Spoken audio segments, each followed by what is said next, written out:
isi Alkitab. Jadi yang saya tanyakan, kira-kira menurut Bu Monik yang agama apa yang dimaksudnya, jangan dibawa ke ranah agama. Padahal kan sejarah bangsa Israel itu terungkap banyak dalam Alkitab. Artinya kitab Perjanjian Lama itu banyak mengungkapkan jatuh bangunnya bangsa Israel itu selama perjalanan bangsa ini terbentuk itu langsung oleh tangan Tuhan, artinya untuk bukan mendirikan agama, tetapi bangsa inilah bangsa yang dipimpin oleh Tuhan langsung.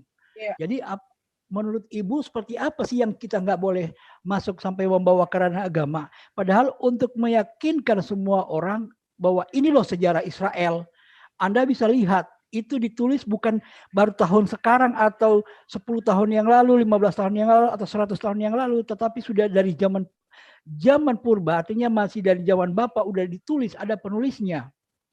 Sehingga sejarah itu kita bisa lihat dengan secara jelas. Itu pertanyaan Bu Monik. Terima kasih. Itu aja dulu, Tuhan memberkati. Terima kasih, Pak. Lanjut Pak Franky. Sebentar. Sebentar. Ya, silakan dinyalakan Pak Franky. Shalom, Pak Tobing, Pak Ponto, Ibu Monik. Puji Tuhan bisa bertemu di Zoom meeting malam hari ini. Pertama, memang saya sebagai rakyat jelata, sudah saatnya kita memang harus menyuarakan kebenaran. Nah, apa yang kita saksikan kemarin waktu live di TV One, itu sudah sangat jelas membuktikan bahwa negara Indonesia sudah khilafah, sudah dipenuhi dengan ideologi khilafah. Itu terbukti waktu siaran kemarin, ya. Nah, apa yang sudah terjadi ya kita cuma bisa menyaksikan. Nah, tidak ada cara lain selain kita harus menyuarakan kebenaran ini untuk mengcounter apapun berita yang ada seperti kemarin. Nah, caranya gimana? Nah, lewat channel inilah, sekalipun YouTube yang di Indonesia baru saja di take down videonya, live-nya nggak bisa, tapi puji Tuhan, yang di Eropa masih bisa. Yang di Eropa masih live, puji Tuhan sudah 4.000-an, nah, mungkin ya.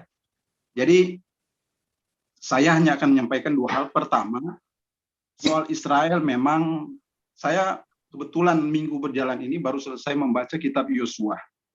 Jadi soal keberadaan Israel itu sudah cukup jelas di Yosua 1, itu ada perintah Tuhan kepada Yosua untuk merebut tanah Kanaan, yaitu tanah perjanjian.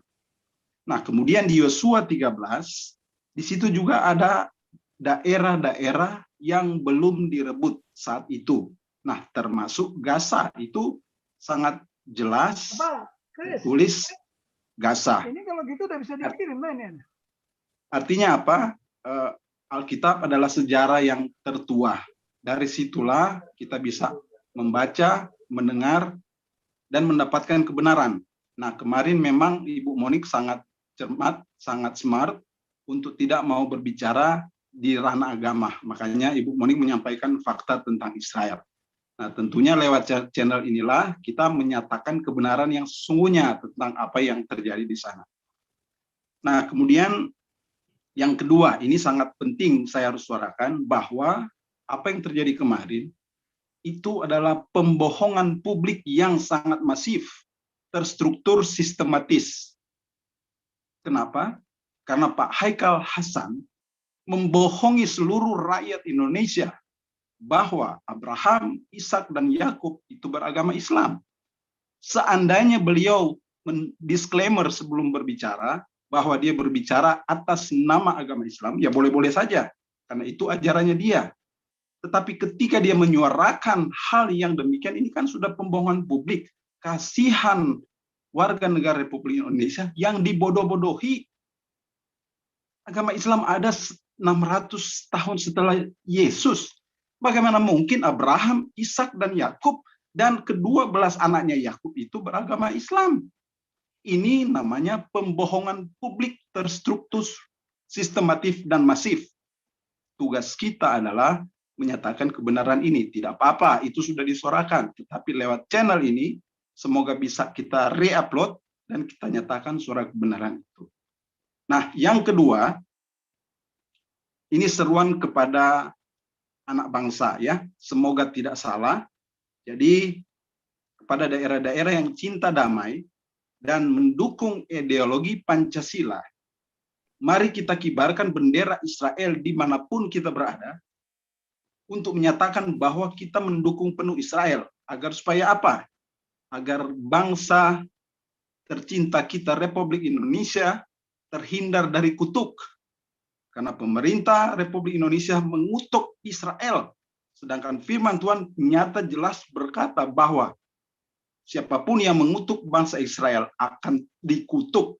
Jadi mari kita kibarkan bendera Israel, tentunya di daerah-daerah yang mendukung ya, seperti Papua, Manado, Batak, Toraja, Bali, dimanapun ya, yang memang mendukung penuh ideologi Pancasila untuk mendukung penuh Israel, karena kita mendukung kebenaran, bukan ketidakbenaran. Itu saja yang saya ingin sampaikan, semoga didengar oleh seluruh rakyat Indonesia. Mari kita jaga Pancasila, kita tumpas ideologi khilafah. Terima kasih, Tuhan berkati. Shalom. Maksudnya tadi kita rame-rame kibarkan bendera Israel di seluruh. Ya betul Pak. Wah, jadi biar ini dunia melihat tanyanya sama Pak Laksamana Ponto ini. Bangsa Indonesia mendukung kebenaran. Ya. Misalnya mengapa di Papua 2 tahun lalu ada ini ya pengibaran bendera Israel massal, ini juga pertanyaan saya ini. Oke, ini kita lanjut dulu.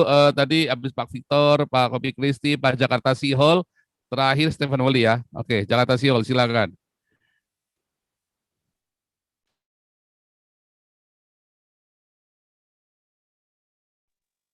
Mikrofonnya dinyalakan. Oh, kenapa nggak bisa? Mikrofonnya dinyalakan. Nah, udah. Tes, oke ya. Baik. Ya, silakan. Shalom, Pastor Paul Zhang, Pak Ponto, Pak Tobing, Bu Monik, rekan-rekan semua. Ada beberapa hal yang akan saya sampaikan. Pertama begini, kita kan 2 minggu ini, ya lebih 2 minggu lah kalau catat, kita sudah banyak mendapatkan informasi dan penyerahan dan pendalaman lah ya, pencerahan pendalaman tentang konflik di Timur Tengah, khususnya konflik Palestina. Nah, saya ingin mengajak ya ke teman-teman semua ya, kalau kita lihat yang quote-unquote bertarung di medsos itu kan Pak Tobing misalnya, atau Pastor Paul Zhang, kemudian di media massa yang mainstream itu ada Bu Koni, ya, kemudian ada Pak Ponto, kemudian ada Bu Monik ya. Maksud saya gini loh, kenapa kita juga nggak ikut bertempur secara bergerilya? Caranya gimana? Ya masuk kita ke akun-akun medsos yang banyak pengikutnya. Ya, saya terus terang aja, saya masuk ke akun Ade Armando, ya. Ada yang ngomong gini, counter, ya. Saya masuk ke akunnya Babo Erisali Bandaro. Kalau itu akun Babo Erisali Bandaro, itu nampaknya memang persepsinya si Erisali itu bahwa ini semua hanya semata kepentingan bisnis. Artinya ngapain kita pro ke Israel, ke pro Palestina, gitu ya. Saya masuk juga ke akun medsosnya si Pak Sumanto siapa tuh yang dosen di Arab tadi. Mau saya kita mulailah ya, kalau perlu kita rumuskan poin-poinnya apa. Jangan kita biarkan 4 orang ini bertarung sendiri baik di media mainstream maupun di medsos. Masuk Pak. Saya sekarang kalau ada WAG ya yang pro apa segala, saya masuk. Persepsi saya minimal kalau mereka nggak setuju, tapi mereka ada membaca pandangan lain. Jadi itulah ibaratnya di sini ya, di webinarnya Pak Paul ini kayak kawah candra di muka. Kalau Pak Tobing sama Pak Ponto mungkin di lembah tidarnya. Ya udah, sekarang kita waktunya keluar berperang, masuk ke medsos akun medsos yang banyak pengikutnya ya. Mau dia pro atau kontra, pasti banyak yang kontra, masuk kasih pendapat kita. Itu yang pertama. Yang kedua, ini pertanyaan untuk Bu Monik ya. Kalau kita lihat, salah satu menurut saya yang berpengaruh kemarin adalah diundurnya pemilu ya oleh si Abbas. Abbas kan musuh pemilu Israel kalau nggak salah pertengahan Mei kan. Tapi kemudian dengan alasan COVID dan segala macam diundur. Pemilu Palestina, ya, dengan alasan COVID segala macam nggak bisa bebas milih yang penduduk Yerusalem, akhirnya ditunda. Tapi penundaan itu kalau kita baca, kita ikutin, itu sangat ditentang oleh si Ismail Hanaya ataupun Hamas, ya, karena mungkin posisinya sekarang secara politik mereka lebih unggul, ya. Terakhir pemilu 2006 kan si Hamas yang menang, ya. Kira-kira pengaruhnya sampai kemana itu? Nah, kemudian untuk Pak Ponto sama Pak Tobing, kalau saya lihat orang yang menentang Israel, ya, pihak tentang Israel sekarang itu ada dua kubu, baik nasional maupun internasional. Menurut saya itu hampir mirip. Pertama adalah mereka menentang Israel karena menginginkan kemerdekaan Palestina. Yang kedua, mereka menentang Israel karena melihat dampak kemanusiaan daripada serangan balasan Israel. Ya. Dan di Indonesia saya lihat bangsa tokoh-tokoh yang kita levelkan lah kemarin moderat, sebenarnya dan di dunia, ya, saya lihat akhirnya arahnya ke masalah kemanusiaan. Baik dari sisi Palestina pun yang di situ korban di pihak Palestina. Nah, maksud saya dari segi militer, ya, kita kan ingat tahun 72 setelah atlet-atlet Israel dihabisin di Bunchen, mereka membentuk tim kecil, ya, diburu itu semua tuh orang-orang PLO Fatah tuh kan, satu persatu dihabisin, ya, satu-satu dihabisin. Nah, itu kan sipilnya pasti akan lebih rendah. Ya, meskipun kelanjutannya mungkin ada. Maksud saya kadang-kadang mikir, ya, dengan peralatan dan kecanggihan militer dan intelijen Israel, kenapa sih mereka nggak buru satu persatu kayak dulu waktu Munchen itu, bahkan dibuat film dan akhirnya filmnya itu kan bisa menetralisir menetralisir pandangan kejadian Munchen. Nah, itu mungkin pertanyaannya. Demikian dari saya. Tuhan memberkati kita semua. Amin. Makasih Pak Paul. Oke, ini berarti Pak Laksamana Ponto dulu yang jawab, ya. Oke, silakan Pak Ponto. Mikrofonnya belum nyala.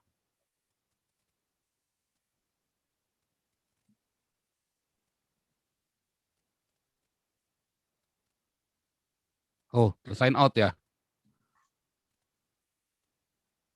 Pak Ponto tersign out, ya. Udah masuk tadi Pak Paul. Oh, Tadi tersign out, saya masukkan lagi, tapi tersign out lagi kayaknya, Pastor. Tersign out lagi, ya. Wah, kalau gitu nih Pak Jenderal dulu jawab kali, ya, sambil tunggu, ya.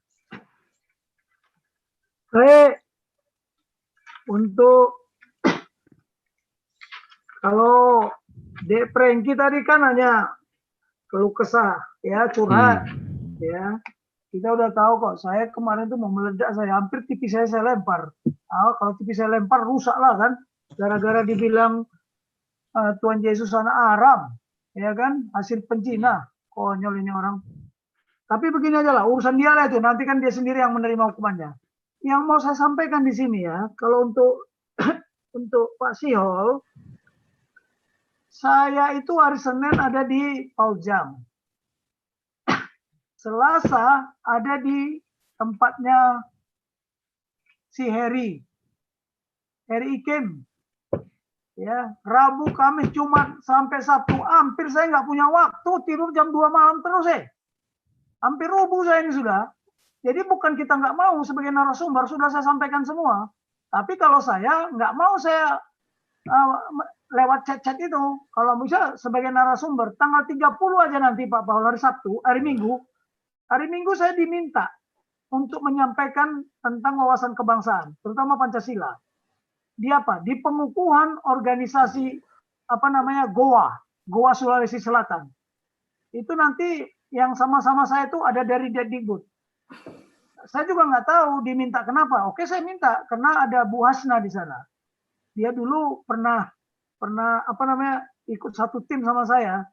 Dia di Menhan, dia udah pensiun juga. Pak Tobing, tolong berikan wawasan kebangsaan tentang Pancasila. Oke. Saya udah kasih tahu judulnya juga dan sebagainya. Tanggal 30 hari jam 10. Jadi udah Saya Senin sampai Minggu nggak ada istirahatnya juga ini Pak Paul. Bahkan ini ngerjain kerjaan yang Bapak perintahkan itu aja, amanat agung ini, aduh, pusing kepala saya dari tadi pagi sampai sore, hanya cari orang yang bisa bikin karikatur ini setengah mati saya. Nah, Sudah ya, ready, besok telepon Pak Jenderal jam 9. Tadi ini harusnya saya sama Pak Ikim, tapi saya bilang, sama Pak Heri, tolonglah Pak, saya diminta Pak Paul. Oke, kalau besok gimana? Ya besok, bolehlah, besok diganti. Hari Jumat, terpaksa saya membatalkan juga satu, ada gereja YouTube, ada macam-macam, ada Indonesiawan. Jadi hari Jumat itu jatahnya Indonesiawan, ada grup WA Indonesiawan. Di situ para pendeta juga. Tapi mungkin nanti bisa saya undur lah, karena kan jatah Jumat ini kan kita akan bicarakan hal ini lagi kan. Saya juga belum sempat bahannya tadi saya kirim karena mendadak. Tadinya saya pikir hari Kamis. Hari Kamis sudah jatah, Jumat jatah, Sabtu jatah, Minggu pun jatah. Nggak ada istirahatnya saya kalau saya mau bicara ini. Tapi saya nggak mau kalau WA chat capek saya. Saya maunya jadi narasumber gitu loh. Kenapa? Karena terlalu banyak yang ada di kepala saya ini belum saya tuangkan semuanya. Bahkan apa yang saya sampaikan saya bilang kan, saya tidak mau compete dengan tokoh-tokoh intelektual yang lain. Tetapi apa yang belum pernah dia sampaikan, saya lengkapi. I am to complete, not to compete. Ya, itu yang mau saya. Jadi nanti buku yang kita ciptakan ini pun pasti berbeda Pak Paul. Tidak akan sama dengan mereka. Dan mereka tidak akan tahu. Karena ini sudah saya campur baur. Semuanya ilmu strategi masuk di situ. Doktrin militer masuk. Semua udah masuk di situ. Ya teori masuk. Tetapi yang penting kan implementasinya. Saya akan menjawab pertanyaan yang hari Senin kemarin. Bagaimana nanti implementasi bukunya? Ya akan saya tunjukkan. Sama dengan ini kita sekarang. Ya. Bagaimana strategi kita menghadapi mereka? Bagaimana kita menghadapi mereka? Kita bicara di atas kebenaran. Jangan ada hoak. Nah ini semua dunia harus tahu. Itu strateginya. Ngapain mikirin mereka? Mereka itu kan nggak ngerti apa-apa. Kalau menurut saya.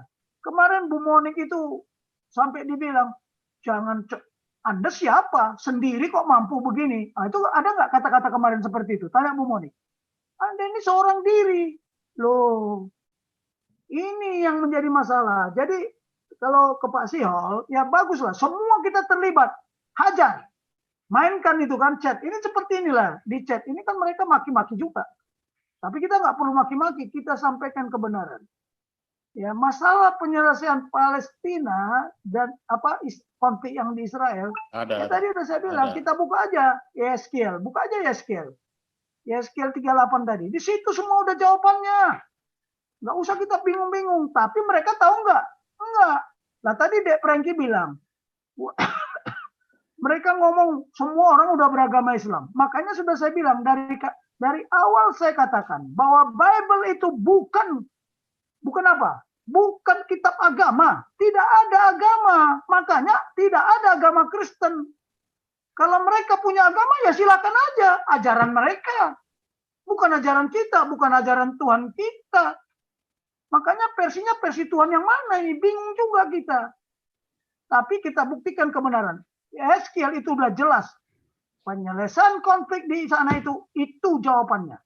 Dan di situ, itulah buktinya bahwa Tuhan itu ada. Bahwa nubuat Tuhan itu benar. Coba aja buka. Tapi kita nggak bisa bahas malam ini ya. Karena waktu kita sudah kepepet. Ya, ini udah jam berapa ini? Nggak tahu saya. Sebentar. Saya nggak kenal waktu lagi. Wow. Jam 11 ya? Masih lama nggak ini? Masih lama nggak ini, Pak? Masih 1 jam lagi, Pak Jenderal. Oke. Kalau memang mau 1 jam lagi, boleh kita tayangkan. Nanti kalau nggak selesai ya. Kita yang video. Belum saya kirim ini ya. Belum saya kirim. Sebentar dulu.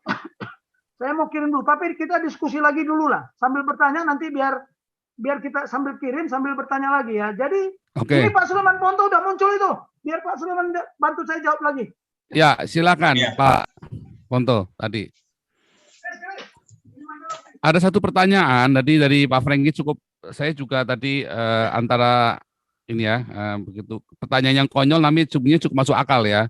Itu Papua itu waktu 2 tahun yang lalu ada pengibaran bendera Israel, memang ada yang memobilisasi atau spontan atau bagaimana, Pak? Dan kalau itu terjadi lagi di Indonesia, kira-kira yang mengibarkan itu akan dipenjara atau bagaimana, Pak Ponto?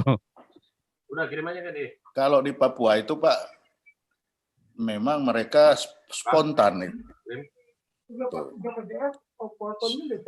Dia, halo, kedengar? Ya, jelas, ini punya Pak Jendra, saya mute dulu. Ya. Jadi Papua itu spontan karena mereka bintang Daud itu di bendera Papua kan mereka menganggap itu bintang Daud. Jadi begitu ada situasi sekarang langsung mereka kibarkan. Nah, kalau di tempat lain saya belum tahu ini. Tapi itu kan bendera itu mau apakah itu bendera Israel atau bendera sepak bola kan kita tidak tahu. Yang penting serupa dengan Israel kan. Kalau ditanya itu ini situasi kita memang kan tidak jelas masih seperti apa nanti. Nanti dianggap provokasi, provokator itu banyak. Jadi tapi kalau di Papua itu sangat jelas bahwa mereka itu memang menganggap itu bintang Daud itu adalah bagian dari bendera mereka. Itu yang bendera. Lalu kalau tadi bicara masalah serang Israel. Masalahnya begini. Israel itu sekarang dia victim ada. Dia juga banyak korban. Tapi dia tidak mau memperlihatkan. Dia tampil dengan saya adalah betul-betul sekarang punya kemampuan. Serangan kamu itu tidak ada artinya bagi saya. Karena itulah yang akan dia jual keluar. Kemampuan di bidang pertahanan, kemampuan di bidang teknologi, teknologi komunikasi, teknologi komputer, teknologi pertanian. Itu kemampuan saya. Itu yang dia ajak untuk partnership. Tapi di Palestina sendiri yang dijual itu adalah nilai. Nilai-nilai tadi bahwa kami adalah korban serangan Israel. Tapi bagi Israel sendiri, dia punya standar yang namanya acceptable victim. Jadi kalau acceptable victim, dia sudah menghitung untuk negara mana victimnya seperti apa masih bisa diterima. Jadi dengan acceptable victim itu begitu tercapai sudah dia tidak mau lagi kemana-mana. Coba lihat, ketika dia menyerang gedung itu, kan dia telepon dulu. Kau segera kosongkan. Mana ada perang yang mau kasih tahu seperti itu dulu. Tapi itu apa tadi? Artinya dia menghitung supaya victimnya itu masih acceptable. Kalau ada itu bisa acceptable. Bagi kita itu tidak bisa dijadikan standar, Pak. Jadi kalau kita bilang Israel biadab dan lain-lain itu bukan karena Israel memang biadab. Tapi karena mereka punya hidden agenda untuk dikasihani, untuk mendapatkan suara. Jadi seakan-akan berempati kepada Palestina yang diserang Israel. Israel itu sangat biadab. Supaya dia mendapat dukungan. Nah, makanya saya ikut arus aja. Kalau kita bilang Israel tidak biadab, wah ribut dia. Sekalian aja bilang, betul dia biadab. Kenapa? Karena dia dulu merasakan seperti itu. Nah, itu yang si Haikal bilang kan. Memang Haikal malam itu betul-betul jadi gila dia. Bagaimana dibilang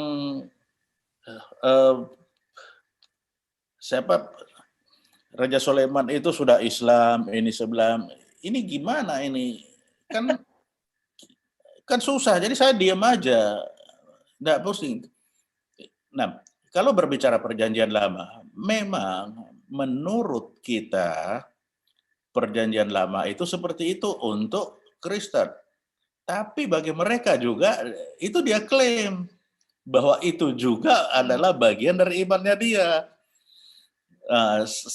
Sehingga kita kan akan berdebat nanti. Makanya saya diam aja dibilang seperti itu bagi kita wah ini kok aneh. Tapi bagi mereka itu benar.